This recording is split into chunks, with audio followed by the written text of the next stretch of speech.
Welcome to the Two-Way Street podcast with Rick Harris of Work Boot Consulting and Rob Very of St. Louis Bath and Renovations. Our aim is to bridge the gap between contractors and consumers. Remember, communication is a two-way street.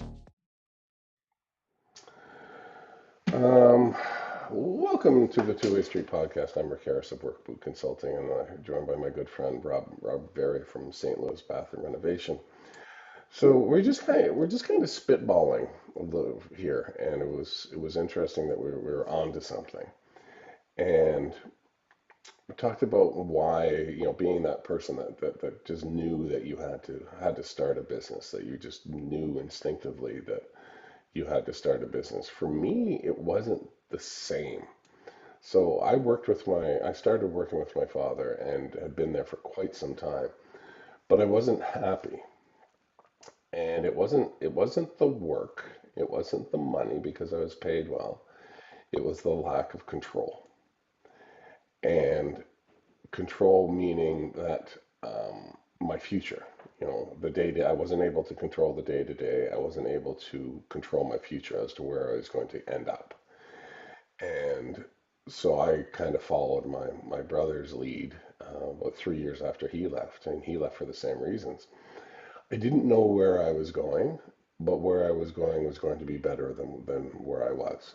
I just knew it. So That was I funny. just, I don't know if you know that that was funny or not, but it was funny to me. yeah. So that's when I stepped into the space of doing my own thing. And and then once I got into that space, you couldn't go back. Like it's those, those turnstiles at, the Mhm. subway entrance where you go in, but you're not coming back out. So that was mine. And then just trying to figure things out as I was going. And that's why I got into business and started my own business, or started doing my own thing, is because I didn't want to I didn't want to have the I wanted to be in control of where I was going and what I was doing. Mm. And if I failed, I failed. I always figured I can go work for somebody else if it didn't work out. I go back and work for my dad or whatever. Mhm. And I never did. But I was fiercely independent as growing up as a kid, to the point where you couldn't help me with anything. It's just like, no, I'll do it myself. I'm fine. I'll figure it out. Which doesn't serve you well sometimes when you become a business owner, because you can't figure things out if you don't have the business acumen. But you were saying that you were different. You knew early on that you were going to be working for yourself. Yeah, good, bad, or indifferent. I don't have a time machine. I I can't tell everybody else. This is not advice. Hmm. I just knew at 19 that I was going to be self-employed, but I've known my entire life that I simply think about things differently than most people. And I've taken psychological tests that have said similar. When you're in any sales capacity, you're typically given some sort of personality test. And one personality test in particular that I took on my own was from a book called Please Understand Me.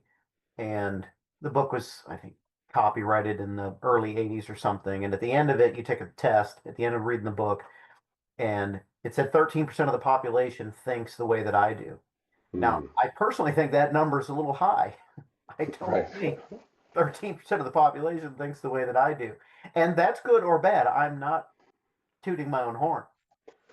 I just think that if you know you're wired a certain way, or even if you think you're wired a certain way, if 51% of you is pointing in a certain way, I think you should go that way. And I'm talking about a way that is good and true, or Hmm. tomato tomato, not if you think you're a psychopath, go down that. No, no, don't do Mm. that. um, a psychopath never asks for advice. A psychopath never says, "Man, I wonder if that advice Rick gave me last week was any good." They don't ask Right. that stuff. They just think all their thoughts are normal. Um, I just was very clear that as a carpenter, as a builder, as a creator, that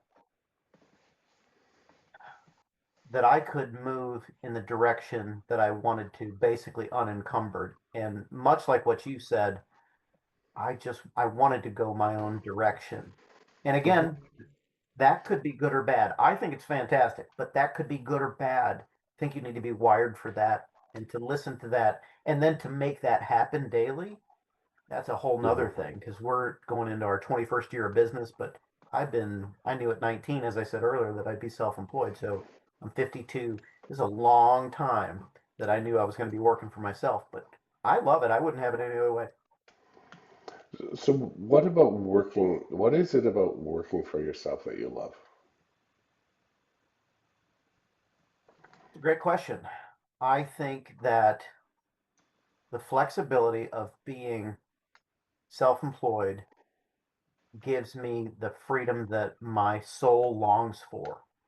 Um, Mm. I have worked in corporate America from time to time, for 1, 2, 3 years at a time, and some part of me died every time.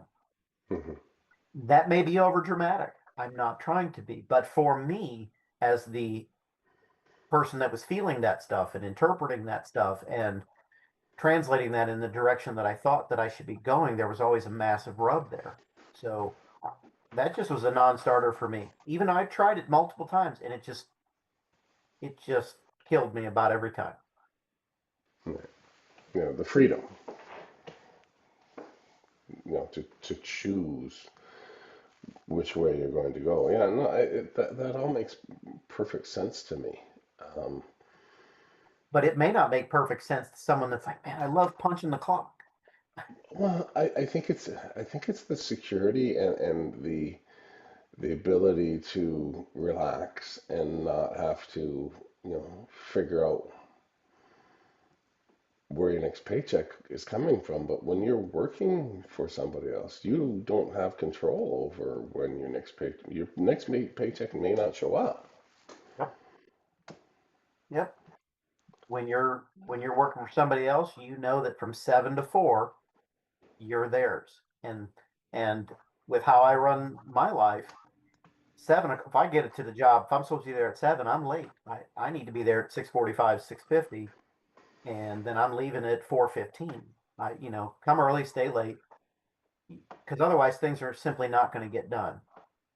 And I just always, as I got older, it translated to I wanted to remove as many people between me and my paycheck as possible. Yeah, yeah, absolutely. Yeah, Cat's trying to climb onto the keyboard, help us out with the podcast. yeah. So it just goes back to control. And I was talking about this earlier today with a group of individuals that getting your team to stay with you ultimately, if they can control, how much they make, how much they work, Hmm. and and then they can see that what they're doing makes a difference to the overall mission of the company, they're going to be bought in because the people that work for you aren't wired to be wanting to want what you've got, what you're doing. They may look at you and think, "Well, man, I wouldn't want that," or, "Wow, that's really cool. He must make a ton of money." Meanwhile, That they took a don't. long, what you're talking about, that took so long for me to understand. There's some things that I see so clearly, like what we just talked about, but what you just said, man, my head's a brick wall. I didn't understand that forever. Yeah. You know what I mean? Hmm. The that somebody that wanted to work for me doesn't think the same way that I do. And that really, it I have to catch myself still. At least I can see that stuff coming before, but that was speaking Swahili or French to me. Hmm. If you would have said that to me 25 years ago, like, what are you talking about? Why wouldn't everybody want to work harder and smarter and get to a bigger paycheck? They don't. Um, and it's really interesting that if you have somebody working for you that thinks the way that you do, they can either be a blessing or a curse. Yeah, yeah, The way that you handle it, because they could be thinking and working as hard as you are, and then finger wagging at the other rest of the team members because they're not doing it. Yeah. And that's, you don't want that. Well, I had someone working for me one time that said, Rob, I want to make what you make. And I don't make $1 million a Mm, year. I don't earn that yet. We're getting there. yeah. But he said, I want to make what you make. And I said to him, then you need to solve the problems that I solve. Mm, And that's advice that I'm giving to everybody that's listening, so that if you want, then you will get what you've always gotten because you're doing the same things that you've always done. If you want something different, you've got to have a different outlook. You've got to do different things to want a different outcome. hmm And that sounds silly to some, but that is the case. If you're a smoker and you want to run a marathon, it's probably best to tell yourself a different story. Hey, I'm not a smoker anymore. Starting Yeah. tomorrow, and then you start training for the marathon. But you're not going to get very far if you try to run that marathon while you're a smoker, while you're inhibiting yourself. You've got to do something different if you want to take new ground. Yeah. Yeah. If you want change, you have to do something to embrace that change. Yep. To initiate the change, to move it forward.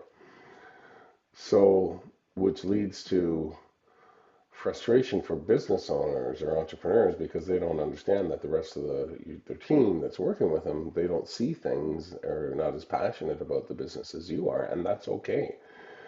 Your job is to give them direction, to lead them, to manage them, to communicate with them, and make sure that they understand what they're doing is appreciated and how it fits into the overall goal of your company. Yeah, it's just it's and Yeah. if you don't manage them, if you don't see that your team doesn't want, they don't want they don't want to be doing what you're doing. They want some control over their day. They want control over their money. But to them, the biggest reward would be, personal time off, those types of things. Those are what are important to them. It's not so much, Everything is cost versus benefit, isn't it? yeah, You want to work for somebody else, but you want the free time and you want this, you want that, then fine. What are the trade-offs? You know, how do we, how do you make that juice worth a particular squeeze? yeah, yeah. Yeah, and there's nothing wrong with having somebody working with you for an extended period of time, and they don't want any more than what they've got because they're not wired to lead. They want to do their thing, take care of their world, and good on them because they're clear on what success looks like to them. That's right. And uh, as long clarity of vision from where you're going, if you're gonna stay at making $5 an hour or you want to make 5 million an hour, I don't care. Just be the best at it and know. Just think about where you're at, even if it's just to consider that you're not going to consider anything else anymore other than your direction. At least consider it, Yeah, um, and just be the best at what you're doing. yep. I mean, there's a guy that I was chatting with today. He has a four-day work week for his guys. They work Monday to Thursday. How cool would that be? If you were working for somebody where you could take every Friday every weekend as a long weekend. I think that's great. And with fuel prices being high and all of that other stuff, I give that option to my guys and the people that work for us. We've talked about that. There's zero reason that we can't. We don't need to have 5 8-hour days. Let's work 4 10s. Mhm. Or if you're working hourly, I'm saying that. If not, then in my business, we're always waiting on something to dry, whether Mhm. it's mud for the walls for while we're repairing a hole, right? We call that mud. That's joint compound. Or if get get something done. I had an old boss that used to say, before you're ready to leave, before you clock out for the day, mentally or otherwise, just do one more thing. Mhm. Do one more thing. And if you did that, if a job's going to take you, let's say, 10 days, well, guess what? I guarantee you that had you not done that, that job would have taken you 11 because you've done 10 more things in 10 days. Yeah. And that job's done a day earlier. So you could easily turn a five day work week into a 4 day work week, save 20% on gas, and get the job done sooner because you're staying on task versus going, well, Rick, let's just cut out early and we'll get it tomorrow. Hmm. Yeah. Yeah, that it's interesting that just one more, just push a little bit more, do that one Yeah, yeah. extra. He didn't say do 15 different things, did he? And No. I love his idea. I wish that was mine. Yeah. He said, just do one more thing. Yeah. Yeah. Yeah, it's interesting. So, and back to the guy that has his team working 4 days a week. He said he got a client that chose him over a competitor who was just as qualified because they work 4 days a week. He said the client said that meant a lot to me that you care about your team, and that you want to give them that personal time off. Yeah, yeah. We could all work ourselves into the ground, couldn't we? Oh yeah, and if you're a contractor working in somebody's home or office, they don't want you there, past a certain amount of time. They don't want you there in the evening. They don't want you there on the weekends. They don't want you. They want to carry on with their lives, either business or personal, and they can't do that while you're in their home. And I agree everything with what you said. The wrong clients used to ask me, and I've through our filtering process that we've developed, and me being hard headed, we've developed a filtering process uh, that I don't have to flag these questions down anymore, but used to all the time. But people would say client, the wrong type of client would always ask me, "Hey, do you guys work on the weekends?" And without skipping a beat, "No, sir, no, ma'am, we don't work on the weekends. The weekends are for personal and family time. Yeah, We work Monday through Friday, 7 to 4. That's when we work." yeah. Oh, that's normal. Well, but when you say that, it's also that same person. It's the wrong person that asked that question. Yeah. But as soon as I say that, they go, "Man, that's great that you do that." Hmm. It's typically that person that says, "Oh, hey, work on the weekends," because they're working some sort of less expensive angle. Like, I want to work on the weekends, less expensive somehow.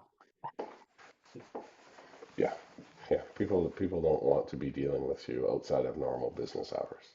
Mm. The professionals don't. The people that value their time they wonder why. They're scratching their head why Rick and Rob don't value their time as well. Why are you working on the Hmm. weekends? What's wrong with you? Yeah. And why don't you have boundaries? Is what they're telling me. Hmm. And just I've had way too many friends that I saw from afar that they were working on the weekends and they made more money. They had more stuff, but they didn't Yeah. have peace of mind. And I said, I'm not doing that. I'm not working on the weekends. And I have. It's probably once every 2 years that we need to work a Saturday because the schedule's getting tight, or it just simply benefits everybody to work that day. Hmm. Uh, Maybe you got rained out on a Monday or a Friday. Well, man, you can certainly work on a Saturday, right? But not 7 days a week. Don't do No. that. Or rather, the old Beatles song, 8 days a week, right? Just Yeah, that's right. that's just silly.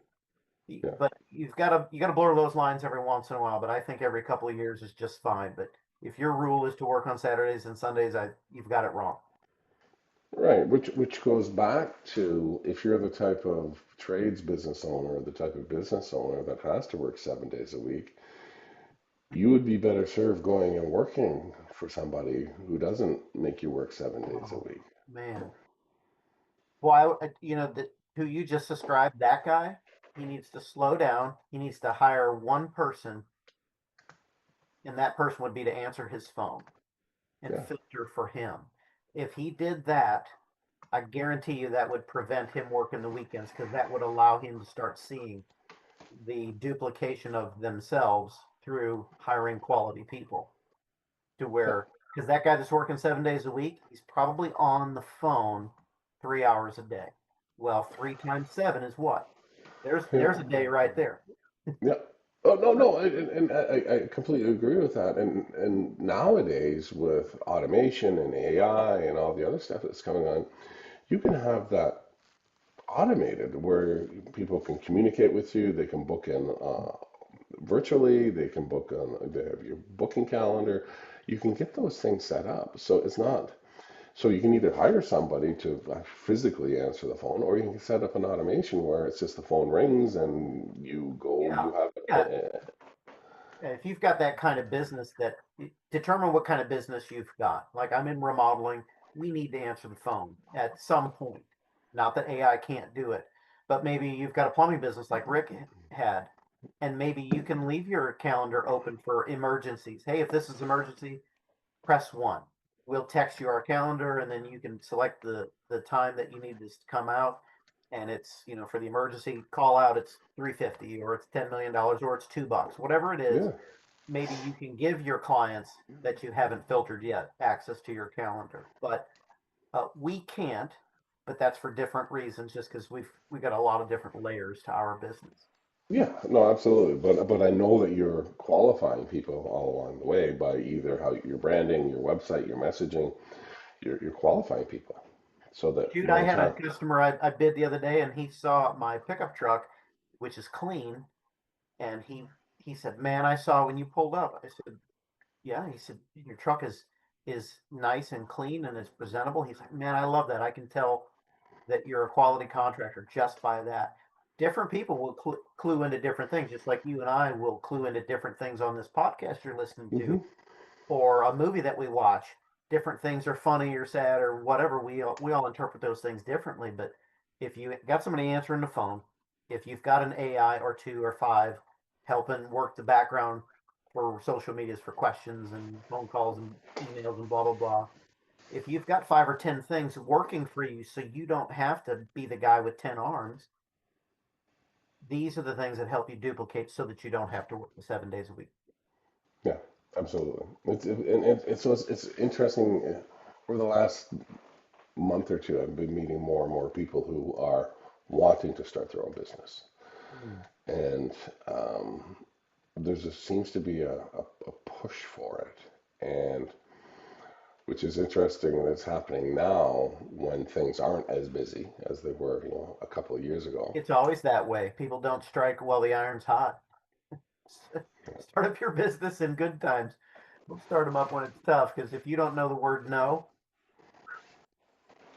Yeah, it's going to be a rude awakening.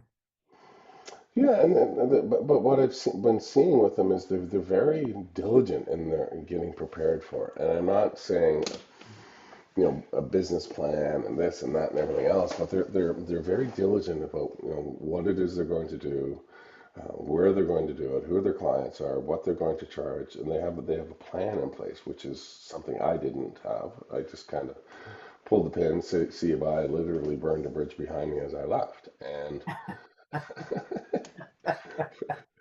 Lights the match. yeah, yeah, like Homer Simpson, yeah. Woo. So, which is interesting. So, if I was to go back in time and give somebody advice about starting their own business, there's certain things that I know that I would tell them. And, no, eventually, in the beginning, you do work for everybody if that's your plan, and you do everything, and then you pare it down. That could be one option. And Or either, you should, so you can figure out who you best like to work for. that's right. Yeah, which I agree with. Some people like to go into a niche or whatever you want, whatever way you pronounce it. All of those. All those niche, um, and that's fine. There's nothing that some Michael Gerber suggests that you do that. But being my suggestion is have a plan. Have some sort of a plan in place. You know what you're supposed to be charging. Um, and understand letting the people around you know that it's going to be difficult for the first couple of years. you know have some sort of a plan, and the way that you can have that plan is meeting with other people and talking to other people. If you were to go back in time and stand beside 19-year-old Robert, what suggestions would you make about starting your own business?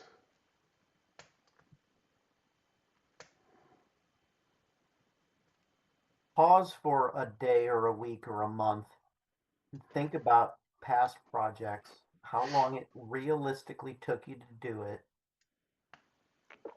Don't look at it through rose-colored glasses and set your value. When you and I pull up to the McDonald's menu and it's $8 for the number one, we don't get to the menu that we don't get to the person at the window and they've told us, hey, it's 9.15 your total. We don't pull up to them and go as a customer and go, you know what, 9.15 is just a little expensive, Rick. I'm sorry. How about 8.25? Yeah. Know your value, set it, and be very clear about that. And talk about all those ugly, sticky, problematic things. Talk about all that stuff up front. Be very Hmm. matter of factly at it. Speak to someone as if you're a lawyer making $1,000 an hour. Hmm. Be articulate, be well dressed, smell good, have clean truck, and know what you're talking about. And more importantly, when someone gets off course, tell them, hey, that thing you just asked me about, I have no clue what you just said, but it pertains to this job. I'll have your answer by Monday. Yeah. And that's it. Let them know what you don't know, but use the use the power of the word no when someone oversteps your bounds. Hey, I know that we told you it's 9.12, or you said it was 9.12 for my total, but I still want to pay 8.25 for the bill. Is that okay? That's not okay. Hmm. No. So just saying no, having your boundaries, and knowing what you know, and really knowing what you don't know. Yeah. Yeah. That's great advice. Setting those boundaries, telling people no, That's not the most not important the. thing I just said right there, by the way. Yeah. Saying no when you don't want to do something. Yeah. Absolutely. Absolutely. And, and we joked about this because I heard this scenario played out somewhere that the general contractor world, with whatever it is, building, renovations, whatever, it's one of the only businesses where the client isn't really sure what they want for the most part. Isn't sure how much it's going to cost, doesn't know how long it's going to take. So if you were to kind of spin that back into any other business, like the restaurant business or clothing business, clients do not walk in and with no idea what it is they want. And you don't say to them, you don't ask them questions, and then you don't leave to go back into the kitchen or wherever and say, let me come up with a few different options for you and come back and present them. And you can decide whether you're going to have it or not, or if you're going to pay, and then you could possibly negotiate. It's just, this is how we do things. So I'm a big proponent of giving, knowing, like you said, knowing your value. And if you have a website, put some pricing on it. Because people At are, least the starting at. yeah, yeah, starting at that, whether it's a lump sum price or a monthly price if you're doing financing, but we're always afraid of, like you said, knowing our value and charging appropriately. Not just Yeah, not. don't think for your client. Don't look at your client and size them up and think what they've got, what they may or may not have in their pocket. No, your price should be a bare minimum given that job, whether it's in Northwest, East or South County. It should just be that way. I don't know how you guys say it in Canada, but Yeah, yeah, if you're in town, it's more expensive. If you're out of town, you're just dealing with a bunch of hayseeds that don't know anything. That's it's usually kind of opposite, but yeah, that's exactly right. Don't think for your client. Know your value and own that, because some people, most people, if the bad clients, they're just testing you. Oh, you said $1,000. Well, how about 900? I had a couple. They're both engineers, and I forget what it was, but let's just say it was we were going to do five things, and it was going to cost me 10. I charged them $10,000. Let's say they came back with, instead of five tasks at 10,000, they came back with 10 tasks at 5,000. Double the work for half the price. oh, There's a four times multiplier there in my book, and I said, That was the first. Happily, I said no to a client very quickly. Hmm.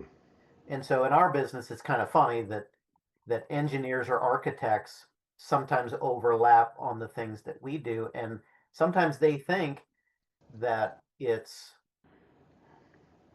sometimes they think that they know our job better than we do, and maybe they do on paper. Some of those Hmm. people do, Yeah. but it's one thing to write 2x4 on a paper. It's another thing to hold a 2x4 in your hand, 8 feet long, 27 feet off the ground, and nail it off and have it be right, and have all the other trades unaffected by your work, negatively unaffected by your work that you're doing as far as carpentry is concerned. So I gladly told them I don't want double the work for half the money. And they said it very matter of factly, Rob, we're going to have you do this and this, and we're going to pay you half the amount. I think it was 3,500 what they came back with. That sticks in my head now, and that was like half of what I had originally said, and it was double the work. I never heard from them again, and thankfully so. Yeah. Yeah.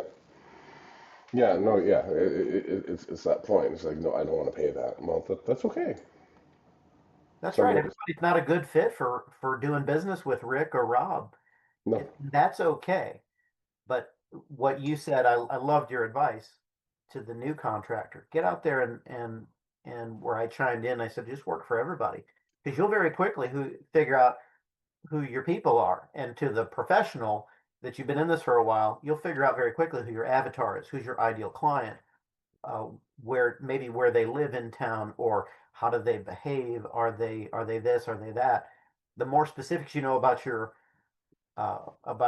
ideal client, the better you're going to be are at marketing. And Rick is laughing now because he is the first person to tell me about those things, at least to translate it for Rob's brain so that I Mm. understood it. So the more you know about your ideal client, the better off you're going to be for marketing and for how you speak to those people. Yeah. No, absolutely. And you find the things that you like to do. Find the things that you're good at. Find the things that are profitable. Find the things that you enjoy, and the people. Where do they live, and all those other types of things. And it's trial and error in the beginning.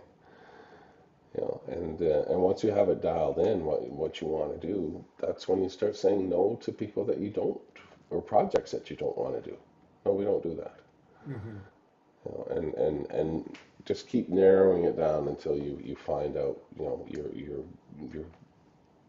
the sweet spot, where you want to be. Hmm. You know, price, those types of things, people, and yeah, it takes time. It's a lot of work.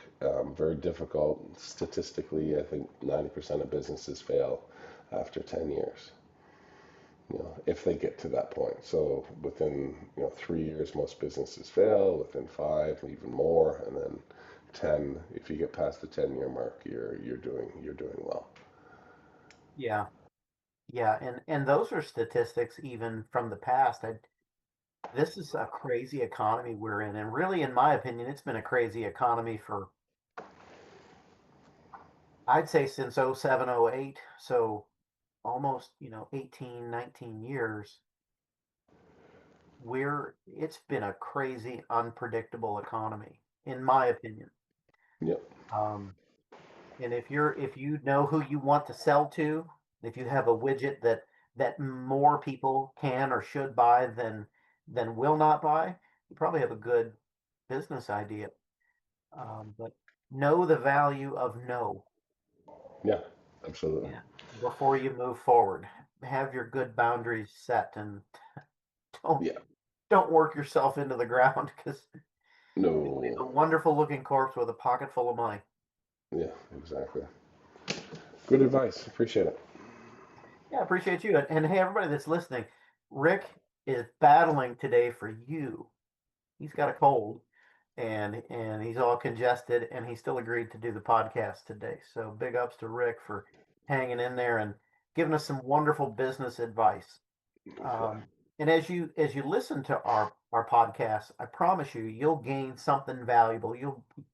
I think we've, through about 15 or 20 pearls out there right there, but maybe it's not in your language yet. Maybe you're in a different stage of business than you can absorb that. Send us a question, and on any whichever device you're seeing us on, or not device, streaming platform rather. Get us a question out and ask us what we meant by such and such, or why should we say no, or why should we care about who our ideal customer is, or why should my pricing be firm?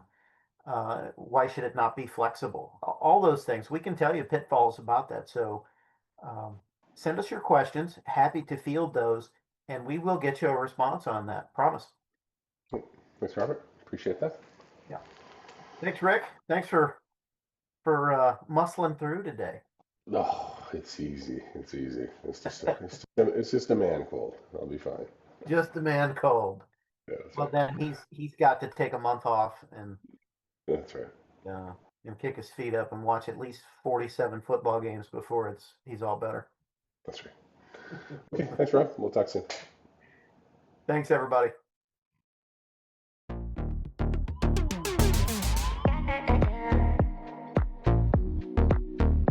To learn more about Rick, go to his website, workbootconsulting.com, and to learn more about Rob, go to his website, sdlbr.com. Until next time, work on bridging that gap. Remember, it's always a two-way street.